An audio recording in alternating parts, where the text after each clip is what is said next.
Hello मेरे YouTube family, कैसे हैं आप लोग। आशा करते हैं आप लोग बहुत अच्छे होंगे और अपनी पढ़ाई बहुत अच्छे से कर रहे होंगे साथी। ठीक है, आज की जो हमारी क्लास होने वाली है आरपीएफ कांस्टेबल जीके जीएस 2025 के नए सेशन से स्टार्ट है साथी। ठीक है, और आज का हमारा कैप्सूल क्लास जो होने वाला है 38 नंबर में। ठीक है, और पेपर में छपने वाले सारे प्रश्न आप लोग के लिए बहुत ही महत्वपूर्ण है और किसी प्रश्न को हल्के में लेने का प्रयास मत कीजिएगा साथी। ठीक है, क्योंकि सारे प्रश्न आप लोग के लिए बहुत ही ज़बरदस्त होने वाले मित्र। ठीक है, बस यही कहना चाहूँगा, बस आप लोग वीडियो को फुल वॉच करेंगे और स्किप नहीं करेंगे मित्र। ठीक है, पहले आप लोग क्या कीजिए, पहले 5 से 6 प्रश्नों को अच्छे से क्लियर कीजिए।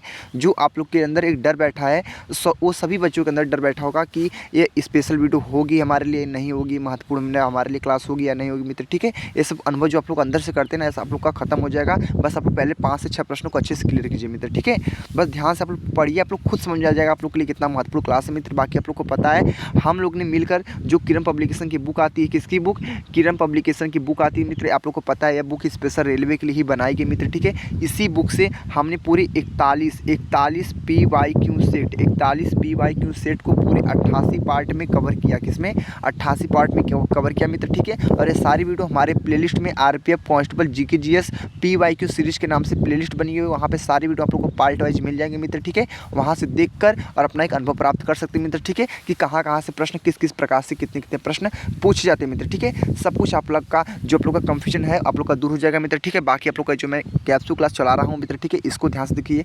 ये भी जितने प्रश्न मैं बता रहा हूँ साथियों, बता दी किस बुक से मैं बता रहा हूँ। जो सार संग्रह का नाम सुने होंगे ना, सार संग्रह की बुक आती है मित्र, जो आप लोग के लिए बहुत ही महत्वपूर्ण बुक है। सार संग्रह की बुक ये खान सर के द्वारा बनाई गई। किसके द्वारा, खान सर के द्वारा बनाई गई बुक। ठीक है, और स्पेशल खान सर ने ही इस बुक के बनाया मित्र। ठीक है, अगर इस बुक से आप लोग अच्छे से अच्छा कंप्लीट कर लेते हैं मित्र ना, और आप लोगों को कोई भी दिक्कत प्रॉब्लम नहीं होने वाली है, आप लोग अच्छे से अच्छा स्कोर कर सकते हैं मित्र। ठीक है, जी के जिसमें मित्र। ठीक है, बाकी चलते हैं प्रश्नों को स्टार्ट करते हैं मित्र। ठीक है, प्रश्न आप लोग के लिए कितने महत्वपूर्ण है, बस आप लोग ध्यान से पढ़िए मित्र। ठीक है, और कोई भी हमारे साथी ना तुक्का नहीं मारेगा मेरे भाई। ठीक है, मैं स्पेशल आरपीएफ कांस्टेबल के लिए नहीं बोल रहा हूँ, हर वनडे एग्जाम के लिए बोल रहा हूँ जिसमें नेगेटिव मार्किंग उपलब्ध हो, उसमें तुक्का तो मत मारिएगा आप लोग। अगर आप लोग को सिलेक्शन चाहिए तो आप लोग को पता है 0.33 यानी -1/3 की नेगेटिव मार्किंग भी उपलब्ध है मित्र। ठीक है, आप लोग को इतना तो पता होगा मित्र। ठीक है, इसीलिए बोल रहा हूँ, तुक्का तो मत मारिएगा आप लोग। ठीक है, बस ध्यान से प्रश्नों को देखिए। बाकी जो हमारे साथी भाई बहन हमारे चैनल पर नहीं अभी तक, वो चैनल से जुड़े नहीं है, चैनल को सब्सक्राइब नहीं किए, वो चैनल सब्सक्राइब कर लें और बेल आइकन जो होता है घंटा उसको दबा दें। जो वीडियो का नोटिफिकेशन होता है साथियों सबसे पहले आपके पास आएगा मित्र। ठीक है, तो चलते हैं, हम टाइम वेस्ट ना करते हैं, वीडियो को स्टार्ट करते हैं। पहला प्रश्न को ध्यान से पढ़िए आप लोग, बहुत अच्छा प्रश्न मित्र आप लोग के लिए, कि लोसुंग क्या बोला है, क्या है, लोसुंगंग जो उत्सव है उसका आयोजन प्रतिवर्ष निम्नलिखित में से किस राज्य में किया जाता है मित्र। सभी साथी बताने का प्रयास करेंगे। लोसुंगंग उत्सव जो है उसका आयोजन प्रतिवर्ष निम्नलिखित में से किस राज्य में किया जाता है मित्र। पहला हमारा सिक्किम है, दूसरा हमारा नागालैंड है, तीसरा हमारा उत्तर प्रदेश है और चौथा हमारा उत्तराखंड मित्र। ठीक है, तो सभी हमारे साथी बताने का प्रयास करेंगे। इस प्रश्न का हमारा राइट आंसर क्या होगा साथी, बता दें आप लोग को। पहला आंसर आप लोग को दिख रहा है, राइट आंसर आप लोग का पहला वाला आंसर हो जाएगा मित्र। ठीक है, यानी आप लोग का सिक्किम आप लोग को जो दिख रहा है, सिक्किम आप लोग का मित्र राइट आंसर हो जाएगा साथी। ठीक है, तो बहुत अच्छे से क्लियर किया आप लोग। बाकी चलते हैं स्टेप बाय अगले नेक्स्ट प्रश्न के साथी। ठीक है, नेक्स्ट प्रश्न को देखते हैं साथी। ठीक है, आप लोग का जो लिखा है लोसुंग लिखा मित्र। ठीक है, लोसुंग लिखा है, इसमें डबल ग लिखा है, तो एक ग को काट दिया जाए मित्र। ठीक है, एक ग को क्या किया, काट दिया जाए मित्र। ठीक है, तो लोसुंग आप लोग का है, लोसुंग उत्सव जो है वो प्रतिवर्ष निम्नलिखित में से किस राज्य में मनाया जाता है। ठीक है, किस राज्य में किया जाता है मित्र, तो बताएंगे सिक्किम में। ठीक है, बाकी चलते हैं स्टेप बाय अगले नेक्स्ट प्रश्न को, अगले प्रश्न को ध्यान से पढ़ने का प्रयास करें मित्र। आज का प्रश्न नंबर है दूसरा नंबर क्या प्रश्न मित्र, की भारत के संविधान में किए गए प्रावधान के अनुसार भारत के उपराष्ट्रपति को किसके द्वारा निर्वाचित किया जाता है मित्र। बताने का सभी हमारे साथी प्रयास करेंगे कि भारत के संवैधानिक में किए गए प्रावधान के अनुसार भारत के उपराष्ट्रपति को किसके द्वारा निर्वाचित किया जाता है। पहला ऑप्शन हमारा है संसद के दोनों सदनों के निर्वाचित सदस्यों द्वारा। पहला ऑप्शन क्या है, संसद के दोनों सदनों के निर्वाचित सदस्यों के द्वारा। दूसरा हमारा ऑप्शन क्या, हमारा राज्यसभा के सदस्यों द्वारा। तीसरा हमारा ऑप्शन है भारत के प्रधानमंत्री द्वारा। और चौथा मित्र हमारा जो ऑप्शन आप लोग का कौन सा है, कि हमारा इसमें 3 ही ऑप्शन मित्र। ठीक है, 3 ही ऑप्शन मित्र दिया मित्र। ठीक है, तो बताने का सभी हमारे साथी प्रयास करेंगे आप लोग कि भारत के संविधान में किए गए प्रावधानों के अनुसार भारत के उपराष्ट्रपति को किसके द्वारा निर्वाचित किया जाता है मित्र। बता दें इस प्रश्न का जो हमारा मोस्टली राइट आंसर आप लोग हो जाएगा, क्या होगा, संसद के दोनों सदनों के निर्वाचित सदस्यों द्वारा आप लोग का मित्र राइट आंसर हो जाएगा साथी। ठीक है, तो बहुत अच्छे से क्लियर किया आप लोग। बाकी चलते हैं इसी प्रकार अगले नेक्स्ट प्रश्न के साथी। ठीक है, अगले प्रश्न को ध्यान से पढ़ने का सभी हमारे साथी प्रयास करेंगे। आज का प्रश्न नंबर कौन सा होने वाला मित्र, आज का प्रश्न नंबर है थर्ड नंबर। तो थर्ड नंबर प्रश्न को ध्यान से पढ़िए। पढ़िए आप लोग। प्रश्न नंबर 3 क्या पूछा है कि माई कंट्री माई लाइफ के द्वारा लिखी गई है। माई कंट्री माई लाइफ के द्वारा लिखी गई है मित्र, सभी साथी बताने का प्रयास करेंगे। पहला ऑप्शन हमारा लाल कृष्ण आडवाणी है, दूसरा है ममता बनर्जी है, तीसरा मीरा कुमार है और चौथा हमारा राघव बहल है मित्र। ठीक है, सभी हमारे साथी बताने का प्रयास करेंगे माई कंट्री माई लाइफ के द्वारा लिखी गई है, तो इसका ऑप्शन नंबर मारेंगे आप लोग पहले को, आप लोग का लाल कृष्ण आडवाणी आप लोग का राइट आंसर हो जाएगा मित्र। ठीक है, पहला answer is the very very most time answer होगा मित्र। बाकी चलते हैं स्टेप बाय अगले नेक्स्ट प्रश्न के साथी। ठीक है मित्र, अगले प्रश्न को ध्यान से पढ़ने का सभी हमारे साथी प्रयास करेंगे मित्र। आज का प्रश्न नंबर है 4th नंबर। तो 4th नंबर साथियों प्रश्न क्या बोला है, ध्यान से पढ़िए आप लोग। बोला है यदि भारत के नागरिक के मौलिक अधिकार का उल्लंघन होता है, तो यदि भारत के नागरिक के मौलिक अधिकार का उल्लंघन होता है तो उसके पास या तो सीधी सर्वोच्च न्यायालय जाने का विकल्प होता है, पहला ऑप्शन। दूसरा है उसे पहले उच्च न्यायालय में अपील करनी होगी, दूसरा ऑप्शन हो गया। तीसरा ऑप्शन क्या पूछा है, उसे पहले जिला अदालत में अपील करनी होगी और चौथा ऑप्शन हमारा बोला है कि उसे केवल सुप्रीम कोर्ट में अपील करनी होगी मित्र। ठीक है, सभी हमारे साथी भाई बहन जो भी वीडियो को देख रहे हैं बताने का प्रयास करेंगे कि यदि भारत के नागरिक के मौलिक अधिकार का उल्लंघन होता है तो क्या होना चाहिए, पता आप लोग को ना। पहला ऑप्शन मार देंगे टिक, उसके पास या तो सीधी सर्वोच्च न्यायालय जाने का विकल्प होता है मित्र। आपका answer number A is the correct answer मित्र हो जाएगा। बाकी चलते हैं स्टेप बाय स्टेप नेक्स्ट प्रश्न के साथ ही। ठीक है, आप लोग को अच्छे समझ में आ रहा है मित्र। ठीक है, आप लोग कमेंट कीजिए बाकी। ठीक है, तो ध्यान से पढ़िए। आज का हमारा 6 नंबर प्रश्न क्या पूछा है कि यूएस ओपन 2023 का महिला एकल खिताब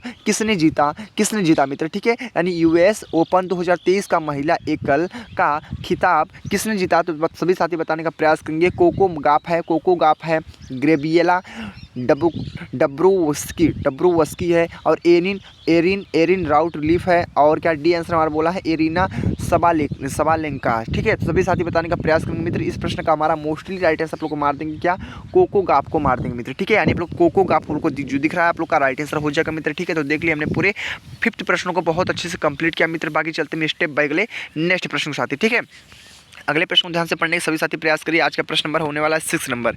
6 नंबर प्रश्न क्या बोला है मित्र, सातवाहन वंश 60 ईसा पूर्व 2025 ईस्वी की राजधानी इनमें से कहाँ स्थित थी। ठीक है, यानी सातवाहन वंश 60 ईसा पूर्व 225 ईस्वी की राजधानी इनमें से कहाँ स्थित थी, यानी विदिशा में, प्रतिष्ठान में, पाटलिपुत्र में, बंजी में। ठीक है, तो सभी साथी प्रयास करेंगे उत्तर देने का। इस प्रश्न का हमारा जो राइट आंसर आप लोग को बता दीजिए, तो प्रतिष्ठान आप लोग का हो जाएगा राइट आंसर। यानी सातवाहन वंश 60 ईसा पूर्व 225 ईस्वी की राजधानी इनमें से कहाँ स्थित थी, तो प्रतिष्ठान आप लोग का हो जाएगा मित्र राइट आंसर। ठीक है, बाकी चलते हैं स्टेप बाय अगले नेक्स्ट प्रश्न के साथ ही। ठीक है, जितने भी साथी देख रहे हैं वीडियो को ना, जिनको भी आंसर पता रहेगा वो कमेंट जरूर करेंगे मित्र। ठीक है, इतनी बात को ध्यान रखना आप लोग। बाकी चलते हैं स्टेप बाय अगले नेक्स्ट प्रश्न की और आज का प्रश्न नंबर होने वाला आप लोग का 7 नंबर। ठीक है, तो 7 नंबर जो प्रश्न पूछा है, किस स्थिति में वेतन तथा मूल्य एक दूसरे की ओर तीव्र गति के अनुसरण करते हैं, यानी किस स्थिति में वेतन तथा मूल्य एक दूसरे की ओर तीव्र गति से अनुसरण करते हैं मित्र। पहला ऑप्शन हमारा क्या पूछा है, मुद्रास्फीति जनित मंदी। पहला ऑप्शन हमारा है मुद्रास्फीति जनित मंदी और दूसरा हमारा ऑप्शन है अति मुद्रास्फीति, तीसरा हमारा है प्रतिस्फीति और चौथा हमारा है अवस्फीति। तो मित्र लोग बताने का प्रयास करेंगे। इस प्रश्न का हमारा जो मोस्टली राइट आंसर आप लोग को दिख रहा है अति मुद्रास्फीति आप लोग का हो जाएगा राइट आंसर, यानी option number B answer is the very very most time पे आंसर होगा मित्र। बाकी चलते हैं इसी प्रकार अगले नेक्स्ट प्रश्न साथी। ठीक है मित्र लोग, अगले प्रश्न को ध्यान से पढ़ने का प्रयास करिए। आज का प्रश्न नंबर है 8 नंबर। तो 8 नंबर प्रश्न क्या बोला है, ध्यान से आप लोग पढ़िए बस। ठीक है, तो प्रश्न नंबर 8 बोला है कि बैंकिंग निम्नलिखित में से किस क्षेत्र के अंतर्गत आता है। जो हमारी बैंकिंग है वह निम्नलिखित में से किस क्षेत्रों के अंतर्गत आता है मित्र। पहला ऑप्शन क्या है, द्वितीय क्षेत्र के। ठीक है, द्वितीय क्षेत्र के अंतर्गत आता है या तृतीय क्षेत्र के अंतर्गत आता है या प्राथमिक क्षेत्र के अंतर्गत आता है या द्वितीय तथा तृतीय क्षेत्र दोनों के अंतर्गत आता है मित्र। ठीक है, सभी हमारे साथी प्रयास करेंगे उत्तर देने का। इस प्रश्न का जो हमारा मोस्टली राइट आंसर मार देंगे आप लोग, किसको, तृतीय क्षेत्र के अंतर्गत आता है मित्र। किसके क्षेत्र के, तृतीय क्षेत्र के मित्र। ठीक है, तो बहुत अच्छे से क्लियर किया आप लोग। बाकी चलते हैं स्टेप बाय अगले नेक्स्ट प्रश्न साथी। ठीक है, तो मित्रों अगले प्रश्न को ध्यान से पढ़ने का प्रयास करिए आप लोग। आज का प्रश्न नंबर है 9 नंबर। तो 9 नंबर प्रश्न क्या बोला है साथी, ध्यान से पढ़िए आप लोग। प्रश्न नंबर 9 बोला है कि निम्नलिखित में से कौन सी अल्फा अधिकार की या का एक सामान्य विशेषता है, यानी निम्नलिखित में से कौन सी अल्फा अधिकार की एक सामान्य विशेषता है, सभी साथी बताने का प्रयास करेंगे। ठीक है, इस प्रश्न का आंसर क्या होने वाला है, अल्प विक्रेता अल्प क्रेता, अल्प विक्रेता अल्प क्रेता, अल्प विक्रेता अधिक क्रेता।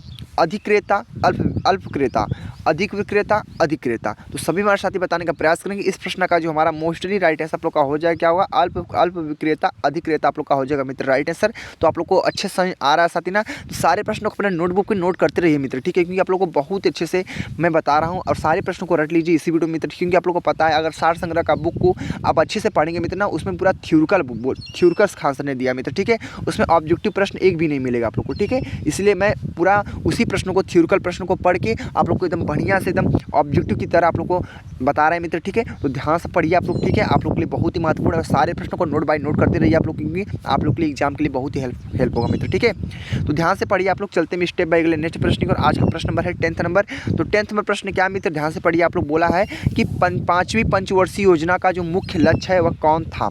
यानी 5वीं पंचवर्षीय योजना का जो हमारा मुख्य लक्ष्य है मित्र वह कौन था। पहला ऑप्शन बोला है तीव्र, अधिक समावेशी तथा धारणी विकास। पहला क्या है, तीव्र, अधिक समावेशी तथा धारणी विकास। दूसरा ऑप्शन क्या है मित्र, दूसरा ऑप्शन को पढ़िए ध्यान से, कि गरीबी उन्मूलन तथा आत्मनिर्भरता की प्राप्ति। तीसरा ऑप्शन है समावेशी विकास। और डी आंसर मित्र हमारा है इनमें से कोई नहीं मित्र, ठीक है। सभी हमारे साथी भाई बहन बताने का प्रयास करेंगे। इस प्रश्न का हमारा मोस्टली करेक्ट आंसर जो उपलब्ध का होगा मित्र, क्या होगा ना, सभी साथी बताने का प्रयास करेंगे मित्र, ठीक है। बता दें इस प्रश्न का हमारा आंसर नंबर मारेंगे किसको, option number B answer is the very very most time answer होगा आप लोग का, कि गरीबी उन्मूलन तथा आत्मनिर्भरता की प्राप्ति आप लोग का हो जाएगा मित्र राइट आंसर। बाकी चलते हैं मित्रों अगले स्टेप बाय नेक्स्ट प्रश्न की। और आज का प्रश्न नंबर होने वाला आप लोग के नंबर 11th नंबर। तो 11th नंबर प्रश्न क्या है, आप लोग बस ध्यान से पढ़ते रहिए और नोट करते रहिए सारे प्रश्नों को साथ ही, ठीक है। शासन का एक रूप है, शासन का एक रूप है जिसमें जनता शासकों का चुनाव करती है। क्या बोला है, शासन का एक रूप है जिसमें जनता शासकों का चुनाव करती है। पहला हमारा ऑप्शन लोकतांत्रिक, दूसरा राजतांत्रिक, तीसरा निरंकुश, चौथा अधिकारवादी। सभी साथी बताने का प्रयास करेंगे कि शासन का एक रूप है जिसमें जनता शासकों का चुनाव करती है। पहला ऑप्शन हमारा देंगे टिक, यानी आप लोग का लोकतांत्रिक हो जाएगा मित्र हमारा राइट आंसर। क्या होगा, लोकतांत्रिक, ठीक है मित्र। बहुत अच्छे से कंप्लीट आप लोग डिटेल साथ समझ गए मित्र। बाकी चलते हैं स्टेप बाय अगले नेक्स्ट प्रश्न की ओर। आज का प्रश्न नंबर है 12th नंबर। तो 12th नंबर प्रश्न क्या है मित्र, ध्यान से पढ़िए आप लोग, ठीक है। तो 12th नंबर प्रश्न जो बोला हमारा, क्या बोला है कि भगवान जिन्होंने हमें जीवन दिया, भगवान ने तो हमें जीवन दिया, तो सभी साथियों को पता है भगवान ने जिन्होंने हमें जीवन दिया उसी समय पर हमें स्वतंत्रता भी दी है, वो किसने कहा था। मतलब कहने का तात्पर्य प्रश्न का है कि भगवान ने तो हमें जीवन दिया ही, उसी समय किसने बोला था कि हमें स्वतंत्रता भी दी है, किसने कहा था,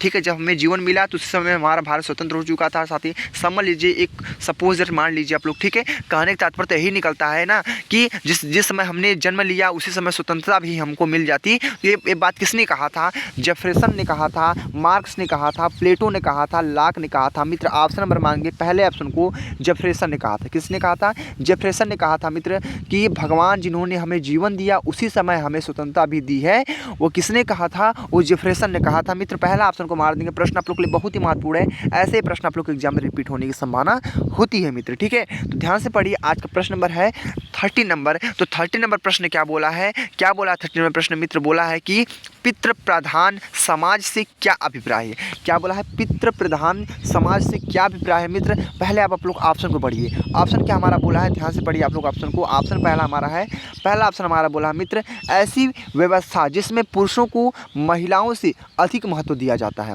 पहला ऑप्शन। दूसरा है, ऐसी व्यवस्था जिसमें पुरुषों तथा महिलाओं दोनों को समान महत्व दिया जाता है।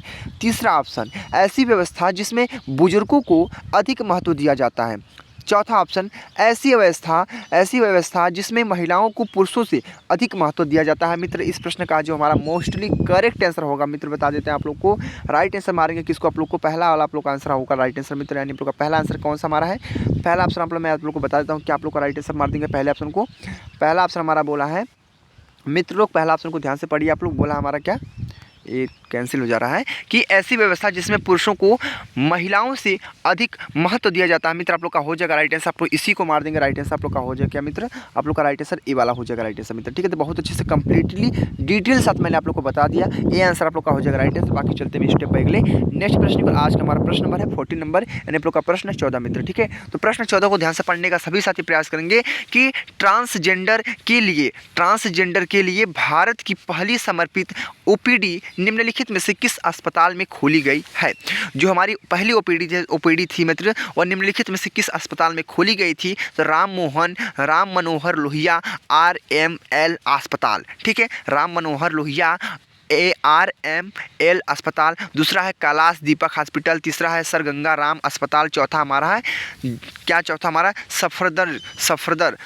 सफदरजंग अस्पताल। तो साथ ही समझ चुके हैं आप लोग। इस प्रश्न का आंसर मारेंगे आप लोग पहले को, आप लोग का राम मनोहर लोहिया RMAL अस्पताल आप लोग का हो जाएगा राइट आंसर साथी, ठीक है। जितने भी साथी भाई बहन को पता था पहले से, वो साथी भाई बहन कमेंट करने का प्रयास जरूर करेंगे। बाकी चलते हैं स्टेप बाय स्टेप 15 नंबर प्रश्न में साथी आप लोग का हमारा 15 प्रश्न क्या बोला है, ध्यान से पढ़िए आप लोग। 15 नंबर प्रश्न पूछा है कि निम्नलिखित में से राष्ट्रपति की कौन सी क्षमादान शक्ति के अंतर्गत दंड की प्रकृति को बिना बदले उसकी अवधि कम कर दी जाती है? तो सभी हमारे साथी बताने का प्रयास करेंगे मित्र। इस प्रश्न का हमारा मोस्टली राइट आंसर क्या होगा साथी, ठीक है, सभी साथी बताएंगे, ठीक है। यानी निम्नलिखित में से राष्ट्रपति की कौन सी क्षमादान शक्ति के अंतर्गत दंड की प्रकृति को बिना बदले उसकी अवधि कम कर दी जाती है? मित्र ऑप्शन देने का प्रयास करें मित्र। ऑप्शन हमारा बोला है परिहार है, प्रविलंबन है, लघुकरण है, अस्थगितकरण है। मित्र सभी साथी बताने का प्रयास करेंगे मित्र लोग। इस प्रश्न का जो हमारा mostly right answer correct answer मारेंगे आप लोग परिहार को मारेंगे। किसको मारेंगे? परिहार को। ठीक सारे कंप्लीट हो चुके हैं आप लोग अच्छे से। यानी पहला आंसर हमारा हो जाएगा राइट आंसर परिहार मित्र, ठीक है। बहुत अच्छा प्रश्न साथी, थोड़ा टिपिकल इसका ऑप्शन दिया है, बस इस पर मत जाइएगा आप लोग, ठीक है। आप लोग बस ध्यान से पढ़िए मित्र, ठीक है। तो ध्यान से पढ़िए। आज का हमारा 16 नंबर प्रश्न क्या बोल रहा है कि पॉकेट ओटो में भारत के राष्ट्रपति किसी विधेयक को कितने समय के लिए अपने पास रख सकते हैं? यानी पॉकेट वीटो में भारत के राष्ट्रपति किसी विधेयक को कितने समय के लिए अपने पास रख सकते हैं? पहला हमारा ऑप्शन है 12 माह, पहला ऑप्शन 12 माह। दूसरा है अनिश्चित काल के लिए। तीसरा है 6 माह के लिए। और डी आंसर मित्र हमारा 1 माह के लिए मित्र, ठीक है। सभी साथी मित्र भाई बहन लोग बताने का प्रयास करेंगे इस प्रश्न का हमारा मोस्टली राइट आंसर क्या होगा। साथियों बता दें इस प्रश्न का हमारा जो राइट आंसर आप लोग का करेक्ट आंसर होगा मित्र, आप लोग का 16वें प्रश्न का राइट आंसर मारेंगे अनिश्चित काल के लिए आप लोग का हो जाएगा राइट आंसर। यानी 16वें प्रश्न का mostly right answer B answer को मारेंगे। बाकी चलते हैं स्टेप बाय स्टेप नेक्स्ट प्रश्न के साथ ही। आज का प्रश्न नंबर है 17। यानी आप लोग का 17 प्रश्न मित्र क्या है, ध्यान से पढ़िए। प्रश्न 17 बोला है कि राष्ट्रपति का पद कितने समय के लिए रिक्त रह सकता है? राष्ट्रपति का जो पद है वह कितने समय के लिए रिक्त रह सकता है मित्र? सभी हमारे साथी बताने का प्रयास करेंगे। 12 माह पहला ऑप्शन, दूसरा है 6 माह, तीसरा है 3 माह और चौथा मित्र हमारा क्या है 9 माह मित्र, ठीक है। सभी साथी बताने का प्रयास करेंगे कि राष्ट्रपति का पद कितने समय के लिए रिक्त रह सकता है। इसका जो ऑप्शन नंबर मित्र होगा हमारा राइट आंसर मारेंगे आप लोग को 6 माह को। क्या किसको मारेंगे? 6 माह आप लोग का हो जाएगा मित्र right answer. Option number B is the very most time answer होगा मित्र। बाकी चलते हैं स्टेप बाय नेक्स्ट प्रश्न साथी। अगले प्रश्न को ध्यान से पढ़ने का सभी हमारे साथी मित्र भाई बहन लोग बताने का प्रयास करेंगे। आज का प्रश्न नंबर है 18 नंबर। यानी आप लोग का 18 प्रश्न जो बोला है मित्र, भारत की किस संवैधानिक अधिनियम में मतदान करने की आयु घटाकर 21 वर्ष से 18 वर्ष कर दी गई थी? यानी भारत की किस संवैधानिक अधिनियम में मतदान करने की आयु घटाकर 21 वर्ष से 18 वर्ष कर दी गई थी? पहला ऑप्शन हमारा बोला है 42वां संशोधन अधिनियम, दूसरा है 61वां संशोधन अधिनियम, तीसरा है 74वां संशोधन अधिनियम और चौथा हमारा है 83वां संशोधन अधिनियम मित्र, ठीक है। तो समझ चुके हैं, देख चुके हैं आप लोग अच्छे से। इसका ऑप्शन नंबर बताने का प्रयास करिए। इस प्रश्न का हमारा मोस्टली राइट आंसर क्या होगा मित्र, ठीक है। ऑप्शन नंबर किसको मारेंगे? ऑप्शन नंबर 18 को मारेंगे आप लोग का हो जाएगा 61वां संशोधन अधिनियम। Option number B is the very most time answer होगा मित्र। बाकी चलते हैं स्टेप बाय स्टेप नेक्स्ट प्रश्न साथी, ठीक है। अगले प्रश्न को मित्र साथी ध्यान से पढ़िए आप लोग। आज का प्रश्न नंबर होने वाला है 19, ठीक है।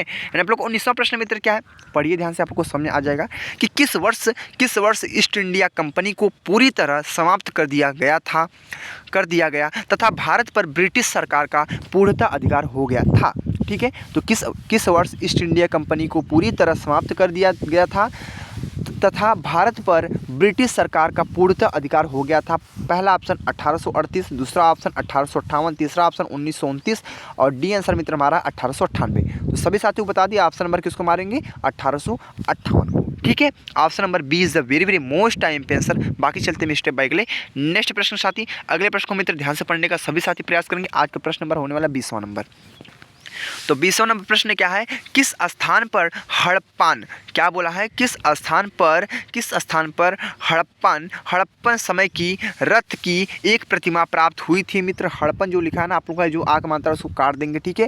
यानी किस स्थान पर हड़प्पन समय की रथ की एक प्रतिमा प्राप्त हुई थी, इसका ऑप्शन बताने का प्रयास करिए। इसका ऑप्शन क्या होगा राइट आंसर, कि लोथल होगा, दैमाबाद होगा, सी आंसर बनावली होगा, डी आंसर कालीबंगा होगा। तो ऑप्शन नंबर किसको मारेंगे मित्र, ऑप्शन नंबर मार देंगे आप लोग किसको, दैमाबाद को, ठीक है। यानी दैमाबाद आप लोग का हो जाएगा मित्र right answer. Option number 20 the correctly right answer होगा मित्र, ठीक है। तो बहुत अच्छे से कंप्लीटली डिटेल्स आप लोग समझ चुके हैं मित्र। बाकी चलते हैं स्टेप बाय अगले नेक्स्ट प्रश्न साथी, ठीक है। अगले प्रश्न को मित्र ध्यान से पढ़िए आप लोग। आज का प्रश्न नंबर होने वाला आप लोग का 21 नंबर। तो 21 नंबर प्रश्न क्या मित्र, बस ध्यान से आप लोग पढ़िए, ठीक है। तो 21 प्रश्न क्या बोला हमारा, कि नई दिल्ली G20 शिखर सम्मेलन के दौरान भारत ने G20 की अध्यक्षता किस देश को सौंपी है। यानी नई दिल्ली G20 शिखर सम्मेलन के दौरान भारत ने G20 की अध्यक्षता किस देश को सौंपी है मित्र। पहला ऑप्शन ब्राज़ील, दूसरा USA और तीसरा हमारा इंडोनेशिया और डी आंसर मित्र हमारा जापान। सभी साथी बताने का प्रयास करेंगे। इस प्रश्न का हमारा मोस्टली राइट आंसर आप लोग को मार देंगे ब्राज़ील को, ऑप्शन नंबर ए वाला हो जाएगा राइट आंसर। बाकी चलते हैं स्टेप बाय अगले नेक्स्ट प्रश्न के साथी। अगले प्रश्न को ध्यान से पढ़ने का सभी साथी प्रयास करेंगे। आज का प्रश्न नंबर है 22 नंबर। 22 नंबर प्रश्न क्या बोला मित्र, ध्यान से पढ़िए आप लोग, ठीक है। तो 22 प्रश्न आप लोग का है कि विक्रमशिला विश्वविद्यालय का संस्थापक कौन था मित्र। देख सकते हैं हमारा विश्वविद्यालयों से प्रश्न पूछा है, तो ध्यान से पढ़ने का सभी साथी प्रयास करिए और उत्तर भी देने का प्रयास करिए मित्र लोग। आप लोग का इस प्रश्न का हमारा आंसर क्या होगा मित्र, ठीक है।